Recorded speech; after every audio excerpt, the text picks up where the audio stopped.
बिस्मिल्लाहिर्रहमानिर्रहीम। अस्सलाम वालेकुम। शारजा हुकूमत ने ऐलान किया हुआ है कि जो 50वीं सालगिरह जो उनकी बनाई जा रही थी, तो उस वजह से जो है वो अब शारजा हुकूमत ने ऐलान काफ़ी दिनों से किया हुआ है, हफ़्ता हो गया बल्कि, अगर आपके पास किसी किस्म के भी ट्रैफिक जुर्माने आपके ऊपर हुए हुए हैं तो आप अगर अभी पे करते हैं तो 50% उस पर लेस कर दिया जाएगा, डिस्काउंट कर दिया जाएगा। इस मौके से आप फ़ायदा उठा सकते हैं।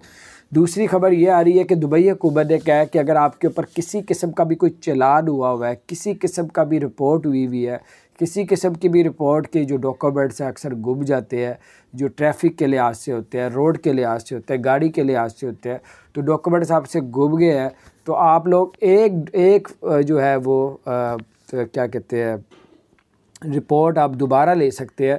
पुलिस की वेबसाइट से जाके ये ऑप्शन दे दिए अब, या फिर पुलिस स्टेशन पे भी जाके ले सकते हैं। एक रिपोर्ट आप मज़ीद निकलवा सकते हैं ताकि आप वो जुर्माने या उस जो आपके ऊपर केस हुआ है उसका आप पैरवी कर सकें। तो बहरहाल ये कुछ अपडेट्स थी, ये ट्रैफिक के लिहाज से मैं बता रहा हूँ कि कोई जुर्माने कोई रिपोर्ट है तो वो अब दोबारा भी आप निकलवा सकते हैं एक मरतबा और।